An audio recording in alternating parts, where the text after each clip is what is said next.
akakiiko k'ebyokulonda kakkiriza okusinkana omukulembeze w'ekibiina ekya National Unity Platform Robert Kyagulanyi Ssentamu Bobi Wine olwaleero okumunnyonnyola ku bannakibiina kino kye bayita effujjo eribakolebwako ebitongole by'ebyokwerinda okuli amagye ne poliisi ya Uganda. Ensisinkano wakati wa Robert Kyagulanyi Ssentamu Bobi Wine n'ennyini ntebe w'akakiiko ak'ebyokulonda omulamuzi Simon Mugenyi Byabakama egenda kubeerawo essaawa 5 ez'enkya ya leero.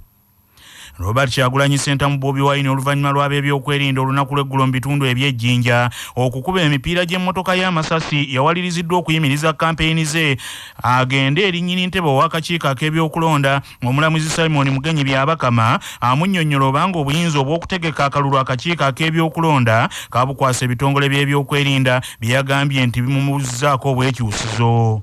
Tugende ku kakiiko k'ebyokulonda katunnyonnyole ani akulira okulonda kuno magye na poliisi obako akakiiko k'ebyokulonda kubanga byonna ebikolobera ebibadde bitukolebwako akakiiko k'ebyokulonda akasirise mwami Byabakama asirise bwe bampamba nga bampambira ddala okuvaawo ku nomination ground batunominatingira mwami Byabakama yasirika bwe nayogera naye ku simu yagamba tiyategeera nti baali bampambi bwe bankwata okunemesa okugenda mu district 15 akakiiko k'ebyokulonda kasirika tekalina kye kagamba bwe bazze nga batulemesa okugenda okwogera n'abantu mu bitundu eby'enjawulo akakiiko k'ebyokulonda kabadde kasirifu.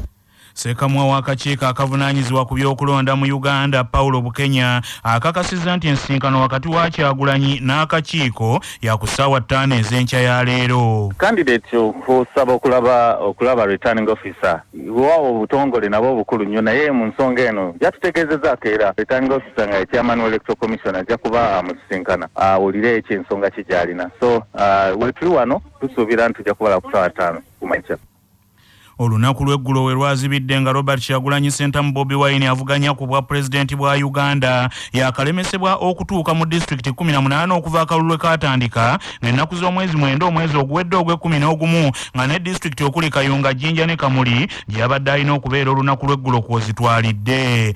Okusinziira ku ssekamwa ow'ekibiina ekya National Unity Platform Joel Ssenyonyi omukulembeze w'ekibiina kyabwe olunaku lw'eggulo we lwazibidde yabadde alina okuba nga atuuse mu district 50 wabula yakasobola okutuukako mu district 36 zokka ng'endala ebitongole by'ebyokwerinda bizze bimulemesa okutuukayo. Kinajjukirwa nti sabbiiti ewedde nnyini entebe w'akakiiko ak'ebyokulonda omulamuzi Simon Mugenyi Byabakama bwe yali ng'asinkanye bannaddiini abatabiwa olukiiko olutaba enzikiriza mu Uganda yennyamira olw'ebikolwa eby'ebitongole by'ebyokwerinda okulemesa abeesimbyewo ku bwa pulezidenti okutuuka mu bifo gye balina okunoonya akalulu era yasinziira ku mbeera eno n'awandiikira Police Martin Okoti Ochola akome ku basajja be bakomye okutabangula enteekateeka ey'akalulu. It therefore defeats our understanding as a commission as to why a candidate should be prevented from proceeding or taking the route that leads him or her to that area or location. And we have written to the Inspector General of Police pointing out the criticality of campaigns by candidates within the roadmap. Provided a candidate is acting within the law, is complying with the guidelines and observing the SOPs, I do not see any reason as to why that candidate should be prevented from going to the venue. Omukulembeze wa Uganda era nga yakwatidde NRM bendera mu kuvuganya ku bwa pulezidenti Generali Yoweri Kaguta Tibuhaburwa Museveni asabye bannansi beegendereza abakulembeze abakola ebyakabampaane nti bano ebigendererwa byabwe byakwekkusa so si kutuusa buweereza mu bantu n'abajjukiza nti bulijjo eriiso ly'omukulu awaddugala weewalaba. Muzeeyi Yoweri Museveni bw'abadde akomekereza okunoonya obuwagizi mu bitundu by'e Busia ategeezezza nti ebyobufuzi ebyokwerungiya tebisaanidde kutuusa bantu mu bukulembeze kubanga gye biggweera nga tewabaawo nkulaakulana etuukikako. Mu ngeri y'emu mwami Yoweri Museveni asabye abaluubirira okukulembera ku buli mutendera okumanya NRM jjejje Uganda bukyanga ekwata buyinza kubanga bulijjo emanya amalwaliro tatega ŋŋaali. Many of the politicians spend a lot of time on PR to go to for burials, church service, weddings, social gatherings, but those alone cannot solve big historical problems. It is therefore crucial that the leaders and the followers know what will succeed and what will not succeed. Now, why had Uganda and why had Africa failed to take off? Amyuka nyini ntebe w'NRM atwala obuvanjuba bwa Uganda Kapiteeni George Mike Mukula agambye nti olwaleero bw'wabaawo okulonda NRM ekwata ekifo kya ku mwanjo ne wandibadde ng'okuvuganya kw'amaanyi ddala. We'd like you to increase the funding for road maintenance in our district. Our roads are in a deplorable state. We'd like to ask you to expedite the Housemaid project in Busia municipality. In the area of education, Your Excellency, we'd like to ask you to provide. Olwaleero Mwami Yoweri Museveni agenda kusinkana abavubuka abava mu district y'e Bukedde ng'oluvaawo wakugenda eyiga ng'olunaku lw'enkya okwewala embeera ey'ennyonyi eteyise ekololera makaayi. Avuganya ku bukulembeze bwa Uganda nga yakwatidde ekibiina kya Alliance for National Transformation bendera General Girigori Mugisha Muntu Oyera asabye akakiiko k'ebyokulonda kayimirize enteekateeka z'ebyokulonda okutuusa ng'ebyokwerinda bye byonna bitereezeddwa wamu n'ebyabeesimbyewo abalala. Generali Mugisha Muntu Oyera nga mu kaseera kano ali mu bitundu by'Ennoya agambye nti abakwata mundu tebayinza kukuba mmotoka ya muntu eyeesimbyewo amasasi nga bwe baakoze ku ya Robert Kyagulanyi Center mu Bobi Wine ne batuuka n'okugakuba mu ndabirwamu n'ekigendererwa ekiringa eky'okutta omuntu kyokka akakiiko ne kasigala nga katunula butunuzi. General Mugisha Muntu agambye nti ebikolwa ebizo ebituusibwa ku munnaabwe Robert Kyagulanyi Center mu Bobi Wine bwe bavuganya biyungula amaziga nga waliwo ne weyatuuka ne yeebuuza obanga okuvuganya gavumenti olina kuyisibwanga mu yeekera. Bateeka okumanya nti gavumenti eno eriwo obudde bwayo bwaggwaawo n'abo ababadde bazze nga bagiwagira kubanga ensi bw'ogituusa ku leve eyo kati gavumenti bw'esalawo okukola bino byonna byekola kirabika nga ekisooka bakikola ku lwakutya, ekyokubiri kirabika nga abazimula abantu nga balaba abantu nga batategeera. N'olwekyo abantu basaanidde okusalawo ne bwe tuba nga ffenna tutuuse mu bantu bonna miliyoni 17 abakuba akaroba tetutuuse eyo abantu bo basalewo kubanga bino ebikolebwa byeraga bwerazi kati eggwanga gye tulaga wa. Generali Girigori Mugisha Muntu Oyera olwaleero atandikidde ennoyo okunoonya akalulu agenda Oyamu wamu ne Omolo ng'amatiza bannansi lwaki basaanidde okumulonda ku bwa pulezidenti. Yakwatidde FDC bendera ku kifo ky'obwa President Patrick Amulyati Oboyi asabye bonna abeesimbyewo ku kifo ky'obwa President abatulugunyizibwa ab'ebyokwerinda batuule ku mmeeza emu bakkaanye ku kiddako okumalawo ebikolwa bino. Oboyi Amulyati ng'ayogerako n'omukutu gwa NTV Crazy Hotel mu kibuga Mbalala nkya ya leero agambye nti bonna abeesimbyewo ku kifo ky'obwa President abanyigirizibwa ebyokwerinda balina okutuula ku mmeeza emu bakkaanye ku kiki ekiddako kyayise Plan B. Amulyati Oboyi agambye nti akakiiko k'ebyokulonda kafuuse kyesirikidde ebbanga lyonna nga batulugunyizibwa n'agamba nti takkaanya na kya munne Robert Kyagulanyi Ssentamu okugenda eri akakiiko k'ebyokulonda okukaloopera ku biza bimutuusibwako ebyokwerinda n'agamba nti kino kirina okufuuyira ndiga mulere kubanga kano akakiiko k'ebyokulonda kasalawo okukolera muntu omu gw'ayise Mwami Yoweri Kaguta Museveni.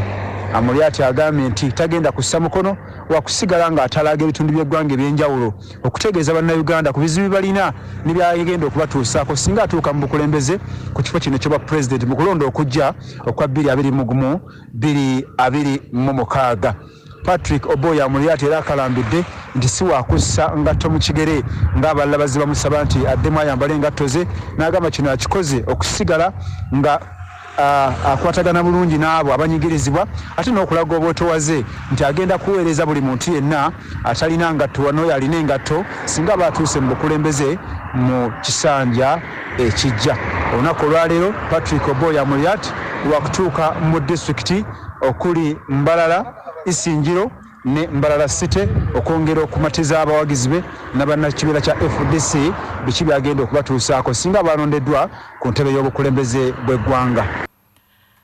Akakiiko ak'amaka g'obwa Pulezidenti akalwanyisa obulabbayina obukenuzi akakulira Lutenanti Koloneri Edith Nakalema kayise bunnambiro omuyimbi Magic Kayima amanyiddwa nga nnabbi omukazi okunnyonnyola ku ngeri abasumba ne bannannyini masomero gye baanyagibwamu omusumba Siraje Ssemanda nga yambibwako abanene mu yafeesi ya Pulezidenti. Magic Kayima nnabbi omukazi ayitiddwa bambega ku kakiiko kano okubaako byannyonnyola olwaleero oluvannyuma lw'okukwatibwa kw'omusumba Siraje Semanda agambibwa okunyaga abasumba mu ngeri ya kkubo lya mulimba liba ku Lusebenju. Okusinziira ku bambega b'akakiiko kano, omuyimbi Maggie Kayima yasangibwa n'omusumba Siraje Semanda ku nsalo emutukula nga bagezaako okutoloka ebinaddirira byonna bitere bibagwa enkoto. Omusumba Siraje Semanda yasindikibwa mu kkomera ekitalya era olwaleero lwakomezebwawo mu kkooti okwongera okuwera ennemba n'emisango egisukka mu 10 egimuvunaanibwa.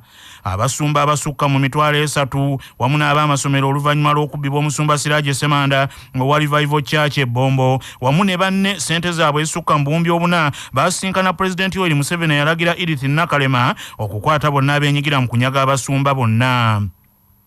Abakulu bagamba nti baagala Maggie Kayima Nabbi omukazi annyonnyole enkwatagana ye n'omusumba Siraje Semanda emutuusa n'okwagala okumutolosa ng'akimanyi bulungi nti yali anoonyezebwa. Akakiiko ka Lieutenant Colonel Edith Nakalema kazze kakunya abantu ab'enjawulo okuli omusumba Franklin Mondo Mugisha ow'Emutundwe, omuyimbi era omuyi w'amagezi eri President ku nsonga za Kampala Catherine Kusaasira n'abalala ku bigambibwa nti bali mu by'okuferebwa kw'abantu okuva mu bitundu ebitali bimu. Lwaleero ennaku z'omwezi ziri 2 omwezi ogw'e12 ogwa Ntenvu omwaka ogw'2022 bwe lwali bwe luti mu 1983 gy'emyaka 37 egyakayita eyali Chief of Staff mu magye ga Uganda Major General David Oyito Ojooko yava mu bulamu bw'ensi eno ng'atemera mu myaka egy'obukulu 43. Major General David Oyito Ojooko yafiira mu kabenje k'ennyonyi akalimu ennyamatankane ng'akabenje k'ennyonyi kano kaagwa Nakitoma e Nakasongola mu bitundu by'akanyigo k'e Luweero. Oyito Ojooko ne banne gye baali bagenze mu kaweefube w'okusaanyaawo enfo z'abayeekera ba NRA. Abantu abalala 9 nabo baafiira mu nnyonyi eno eyabwatuka ng'eri mu bbanga n'ekwata omuliro. Abamu baagamba nti ennyonyi eno yakuba bayeekera ba NRA so nga abalala bo baabiwakanya nga bagamba nti olukwe olwatta Oyito Ojooko lwava mu gavumenti y'Obote yennyini gye yalimu. Minisita wa Eswatini giyite Swaziland Ambrose Dlamini embeera emutabukidde gavumenti emuddusizza ku muliraane South Africa okufuna obujjanjabi obw'enjawulo okwewala embeera yonna eya Sebakisa mulwadde enkooko zimwatula. Musajja mukulu Ssaabaminisita Mandivuro Ambrose Dlamini ow'emyaka 52 yazuulibwamu obulwadde obwa coronavirus ennaku 15 eziyise naye nga mu kiseera ekyo yali tannalaga bubonero nga bwe yatandika okulaga obubonero abasawo ne basalawo aweebwe ekitanda mu ddwaliro batandika okumujjanjaba. Wabula ensonda zigamba nti embeera y'omukulu ebadde etandise okutabukira ddala. Gavumenti ya Eswatini kwe kusalawo efune ku bujjanjabi obusingako South Africa awatali yadde okulinda nti bulijjo ekibandula enzige guba musana. Okuva obulwadde obwa COVID-19 lwe bwabalukawo mu mwezi ogwokusatu Eswatini giyite Swaziland wakazuulwayo abalwadde 642 ate nga abantu 122 obulwadde buno bubakkiriza ekala nnameeta genda badda.